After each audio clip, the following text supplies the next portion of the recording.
Hey, my name is shawnshawn. I sell art on shawnshawn.co.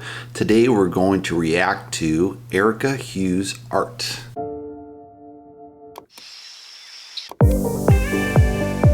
So looking at her YouTube channel right away, has Erica Hughes Arts, has a really clear name of what the channel's about, so that's very solid. Some people make like some fake name like Draw Paint whatever, and then you have no idea who's behind it.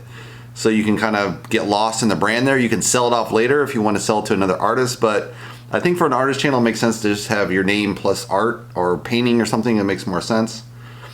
Right off the bat, she has an intro of one of her paintings. That's pretty good. She has her popular uploads on top, which I like because a brand new user will go to probably that first. So you immediately sort them to your best videos and they're going to stay on your channel longer and increase your watch time. She has her uploads. That's pretty smart. And then she has her creative playlist. So just a really simple, straightforward layout.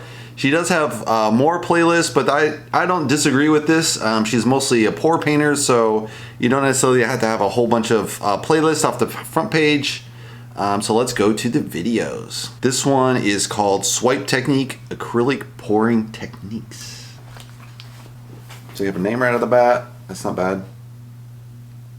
Hey guys, thanks for joining me again today. This is a practice swipe. I'm waiting on my shipment of canvas to come in the post and it still hasn't arrived. Where? So I grabbed an old canvas. It's been poured on about 3 times. So it's kind of cool. She kind of introduces it a little bit. She could do more like, hey, I'm Erica Hughes. I painted for X amount of years or something.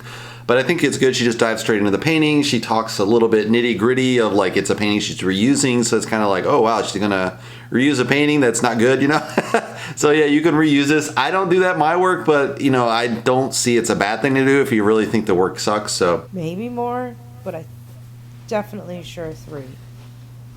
So I've put down a base layer there, and now I'm laying my colors down. But I'm going for like a color split swipe thing. I'm gonna skip ahead a little bit. Blue.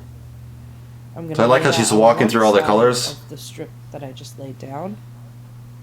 So you know exactly what's going on. It's a really good voiceover, I'd say. I would add music to this. It might be really cool with a little touch of music because there's not much sound effects for this style of painting for pouring. You don't really have any sound on the pour. Do the Liquitex magenta on the other side. She does have a very clear sound. There's just a little bit of something in the background, but you barely hear it. And all that as soon as I get done layering these colors. Like you can hear a huge electric lamp or something, but it's barely noticeable, so it's basically a really clean sound, which is what you want. Let's skip ahead a little bit. Under the weather, so I'm sitting here laid back on the couch doing this voiceover, trying to fight the urge to cough. That's hard to do. Okay, hopefully she doesn't have COVID. Now I'm just swiping. So I'll quickly just run over the pouring medium if you're new. So it's 3 parts untinted house base paint. Ooh, house base paint, interesting. I use base C. Now I do believe they name them red wine. Like there's A, B, C, or there's base 1, 2, 3, or. It's pretty cool. She gets the bubble effects. But I do a similar drag, but I never get those bubbles like that. And I think it's because they put Flotro or something in it. I'll link all that below, and I'll link them. Let's skip ahead a little bit. These around ring pours, anything that you're tilting around. It's a very cool effect she has here with the bubbles. There's some distortion in her hand for some reason. I'm trying to get all the paint to move as one. Maybe it's just the optical illusion. The paint's moving around, so your eyes like, hey, I got to change the arm. Very nicely done. Let's skip ahead just a little bit. Edge. Wow. In the center of the canvas. Very, very nice effects.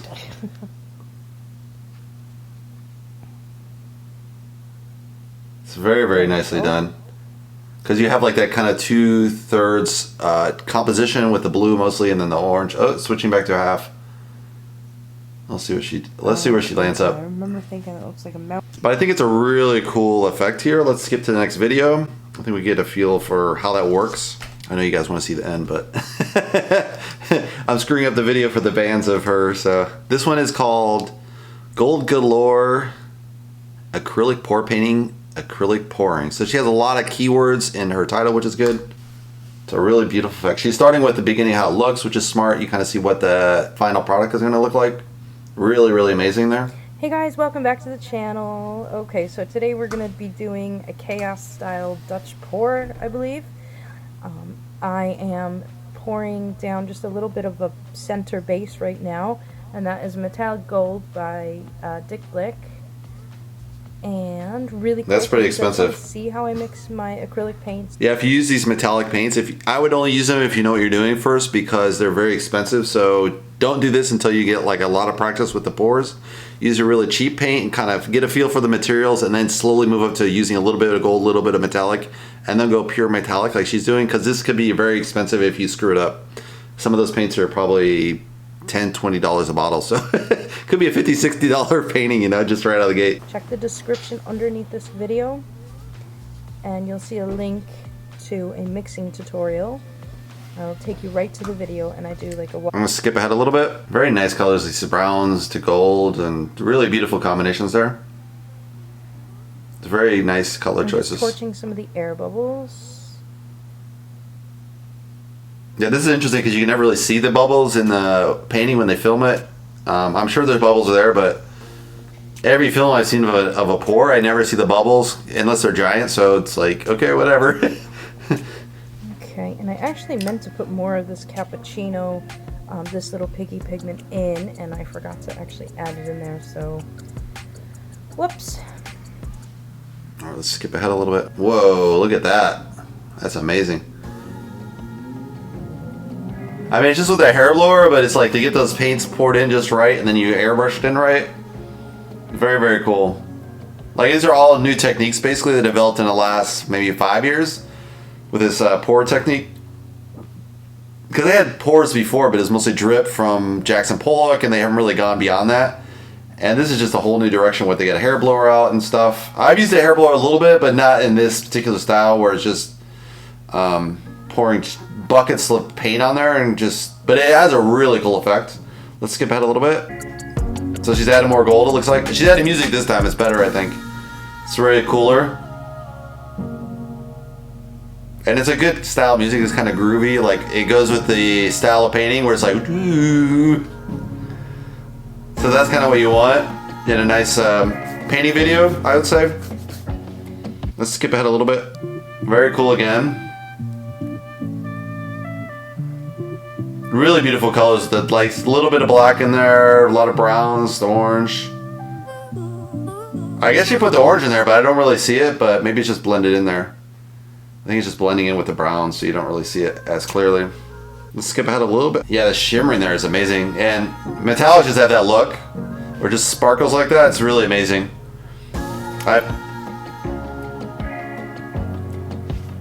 You kind of present it as like a training tutorial for artists, but you also want to sell it, so doing this nice detail shot at the very end where you kind of zoom all over the painting is very, very smart to sell it, because it's an indirect selling technique. You're not selling it, but it gives a detail that a collector really wants to see. Very, very cool. Super cool. And I really like that she has the negative space with the gold. So the next video is called Dutch Pour and Straight Pour, Paint and Water Only Acrylic Pouring Techniques. Okay. Yeah, because I think her first video was with watercolor paints with the white, so this is cool. She starts kind of with her website look.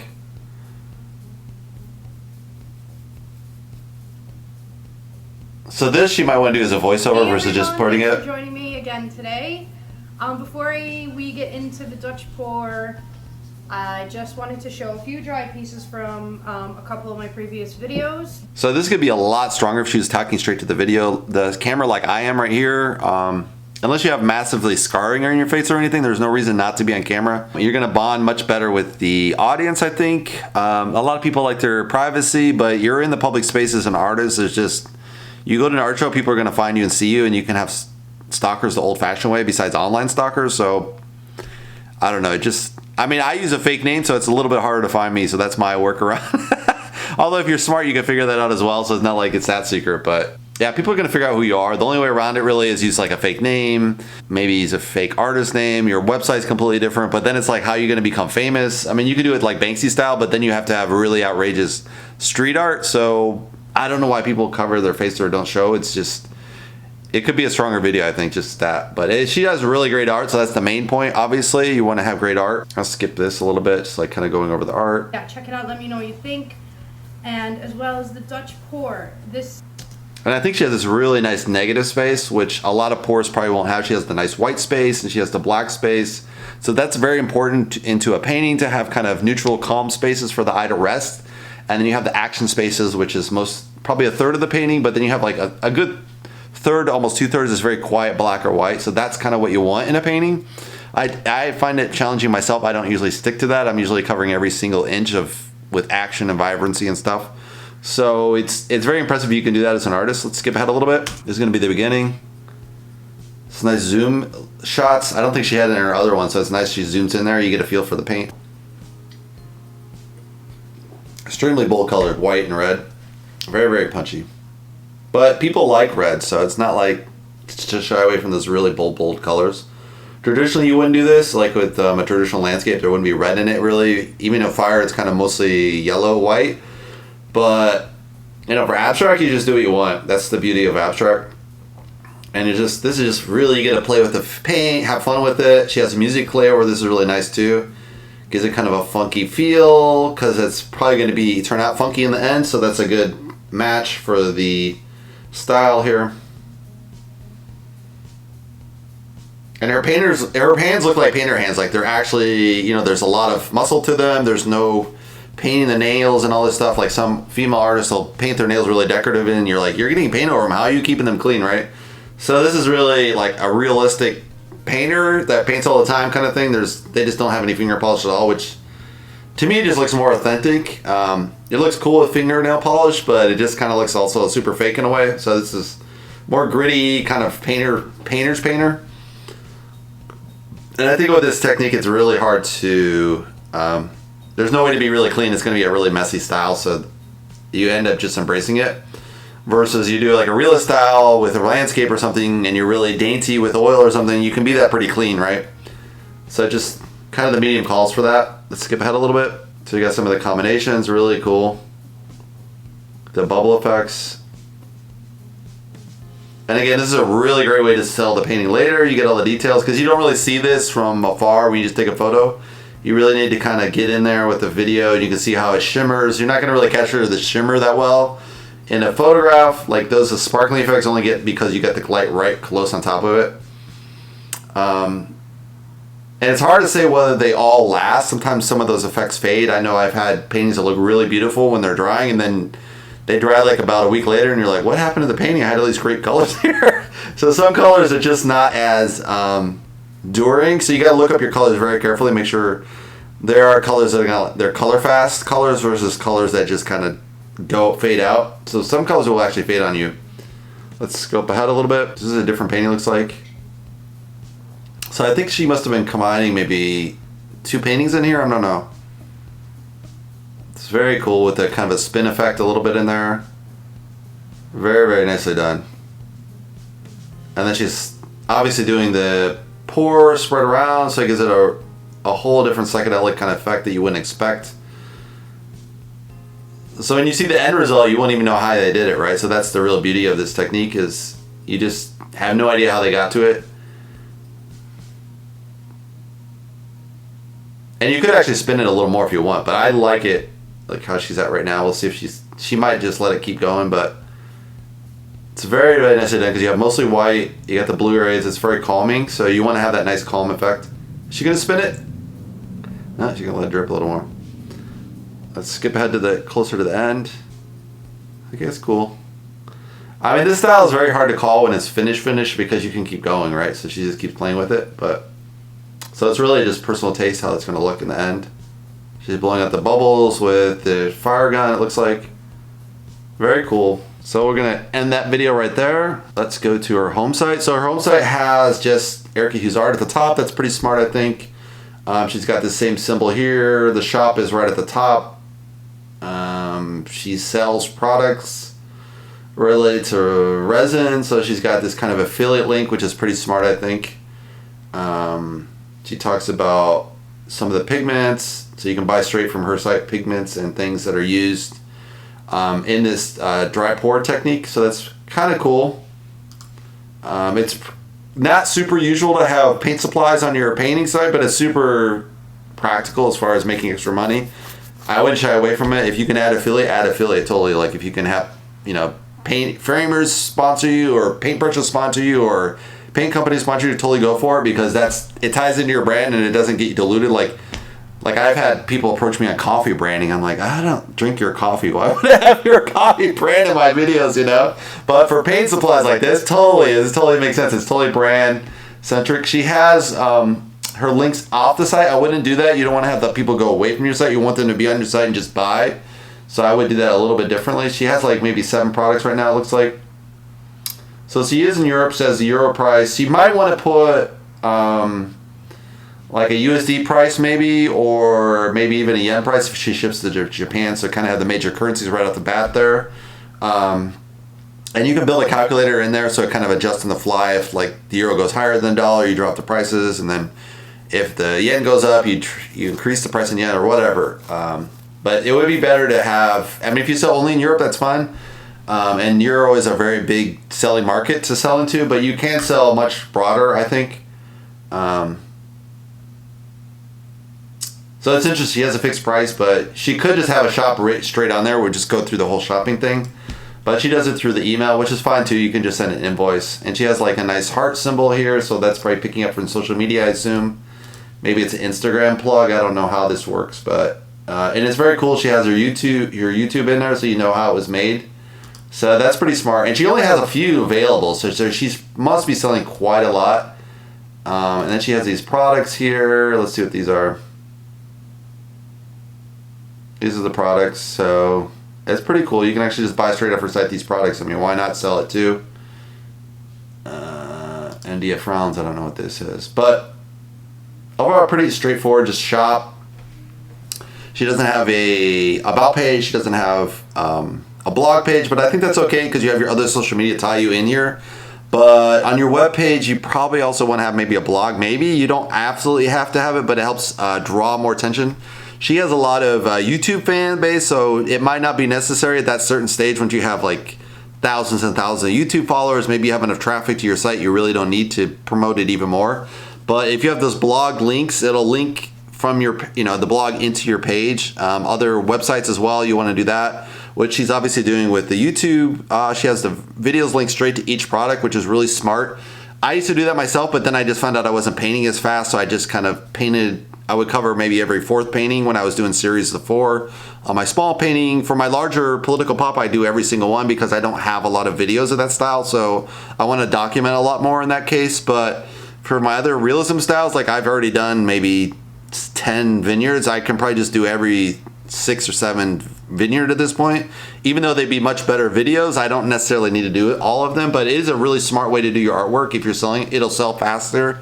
If you have kind of a video to go along with the product, it just automatically, it's a commercial for your product, so it's a great way to show it. I think you can learn a lot from her channel. It's really cute. She has her kid picture of her as well, so I kind of personalize it. I would add that on the website as well. I mean, why not? But I think, it's a really cool artist to follow if you want to really learn the Dutch pour and those kind of techniques. That it's kind of this new, it's only about 5 years old, I think, this technique. So it's pretty cool that it's developed. Some artists that are, that are realist style, they'll be like, this isn't art, or but I mean, abstract art is pretty new, so it's like all the realist art, they're like, artist is so much better. But I wouldn't listen to them. I mean, the paintings are really cool. I just, different techniques are different techniques, right? To me, at the end of the product is if the product looks good, it doesn't really matter how you got there. Jackson Pollock, people made fun of him when he came out with the drip painting, but it's like, dude, the product's killer. Who cares how you made it, So that's what I really stick to is like when you really make art, think of the end product. Don't think of like how you made it. Like if you use a brush technique and you can copy from a photo and all that, it's like, who cares? At the end of the day, if you're doing abstract, it doesn't really matter, which is why I was in abstract in the first place. So I really identify that as well. So I recommend Erica.